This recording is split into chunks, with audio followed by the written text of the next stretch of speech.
Hola, mi nombre es María Cristina Ibarra, soy profesora de la Universidad Federal de Pernambuco, aquí en Recife, Brasil, y hoy les voy a hablar sobre el artículo que escribí para el PDC 2020. El artículo se llama Aproximaciones a un diseño participativo sentipensante, correspondencias con un colectivo de residentes. Partiendo del concepto sentipensar propuesto por el sociólogo colombiano Orlando Falsborda, busco juntar las bases para reflexionar sobre un diseño participativo sentipensante. Para eso establezco características intentando abrir una discusión y reflexiono sobre ellas a partir de una experiencia en campo como diseñadora con un grupo de residentes de un barrio de Río de Janeiro. Orlando Falsborda es un sociólogo colombiano, barranquillero de la región Caribe, la misma región de donde yo soy. Él propone el término sentipensante que escucha de un campesino de la depresión momposina. Este término denota a aquella persona que trata de combinar la mente con el corazón para guiar la vida por el buen sendero y aguantar sus muchos tropiezos. Orlando Falsborda es pionero en Colombia de lo que se conoce como investigación-acción participativa, que además de ser una metodología, él propone como una filosofía de vida que busca la producción de conocimiento propositivo y transformador mediante un proceso de debate, reflexión y construcción colectiva de saberes entre diversos actores de un territorio específico con el objetivo de lograr una transformación social. Orlando Falsborda dice que los practicantes de la investigación-acción participativa son seres sentipensantes. Los sentipensantes están preocupados con la construcción colectiva de saberes, con la transformación de la sociedad, con la recuperación de voces invisibilizadas y la junción entre la academia y lo extraacadémico, algo que tiene mucha relación con lo que yo hice en Santa Teresa con este grupo de residentes, el colectivo Santa Sin Violencia. Bueno, para pensar sobre este término sentipensar, intento apropiarme de este concepto del sentipensar y llevarlo a la esfera del diseño y relacionarlo con teorías de antropólogos que están construyendo un diálogo con diseñadores.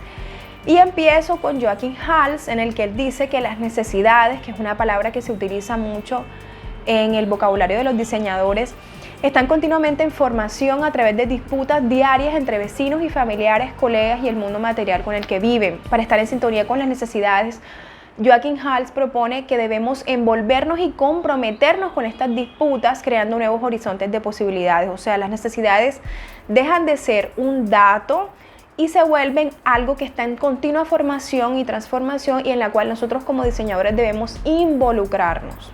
Cuando sentipensamos, creo, aceptamos que no descubrimos el mundo, sino que lo constituimos. Y esto tiene relación con el concepto de interexistencia y pluriverso de Arturo Escobar, que él mismo propone en el libro Diseño y Autonomía o Design for the Pluriverse, y en el que él dice que la ontología dualista nos coloca como sujetos que podemos manipular objetos con libertad. Pero en la ontología relacional, algo que él está proponiendo en este libro, las cosas no existen, sino que interexisten. Y cuando hablamos de relacionalidad e interexistencia, hablamos de pluriverso, o como decían los zapatistas, de un mundo donde quepan muchos mundos.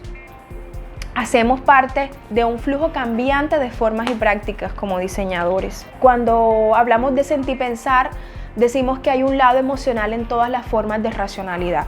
La reflexión no abarca el mundo entero, el mundo va más allá de la razón. La reflexión limita nuestro acceso al mundo como un todo. Maturana Varela y Arturo Escobar, autores en los que me baso para hablar en esta sección del artículo, dicen que raramente somos conscientes de que nuestras emociones guían nuestras vidas. Y también traigo aquí al antropólogo británico Tim Ingold, que dice que el modelo académico de producción de conocimiento nos dice que para conocer correctamente, los científicos no pueden involucrarse efectivamente con el objeto de interés. Entonces, recopilar datos significa ver sin observar, tocar sin sentir, oír sin escuchar. Cuando él está proponiendo que respondamos a eso, entonces observar, sentir y escuchar son fundamentales para responder a lo que estamos percibiendo. Y esta respuesta, este responder, tiene que ver con el concepto de correspondencia del cual les voy a hablar ahora. Para mí el diseño es una práctica y una experiencia, o sea, es algo que yo hago, pero también es algo que sucede conmigo, que yo experimento. El pensamiento no es una operación cognitiva que tiene lugar dentro de la cabeza, sino el trabajo de la mente que se une al cuerpo y por lo tanto al mundo. Entonces, el diseño participativo puede ser visto como un proceso educativo en el sentido de que yo experimento, de que yo sufro ese proceso. Una práctica y experiencia que me permite especular sobre la vida en la medida en la que vivo. Y Ingold, hablando sobre atención, coloca un ejemplo sobre una persona que sale a caminar. Entonces el caminante atento sintoniza sus movimientos con el terreno en la medida en que él se desdobla, o sea, el terreno se desdobla alrededor y debajo de sus pies. En la medida que el caminante entiende o percibe lo que está pasando debajo de sus pies, puede moldarse a lo que está pasando y puede responder a ese terreno. En ese sentido es que hablamos de correspondencia, que significa responder a lo que está siendo percibido, contribuir. El colectivo Santa Sin Violencia se desarrolló en el barrio Santa Teresa, o surgió en el barrio Santa Teresa, en Río de Janeiro, que queda en la zona central de la ciudad, con una población más o menos de 40.000 habitantes o más, ya que esos datos son del 2010.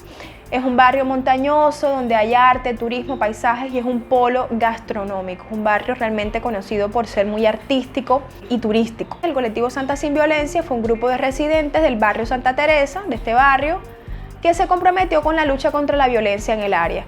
Éramos varios miembros, del cual se formó un núcleo y había también la comunidad en general, que hacíamos reuniones, tanto del núcleo como de la comunidad, y actividades en espacios públicos. Yo me uno a este grupo, no tanto para registrar este proceso, sino también para intervenir intencionalmente en una situación que estamos percibiendo y que yo misma estoy viviendo. Cuando hablamos de violencia estoy hablando de robos, de asaltos, de hurtos. Entonces, intentando aproximarme a un diseño participativo sentipensante, propongo algunas características. Estas características yo las explico mejor en el artículo y las cruzo con lo que viví en el colectivo Santa Sin Violencia en Santa Teresa.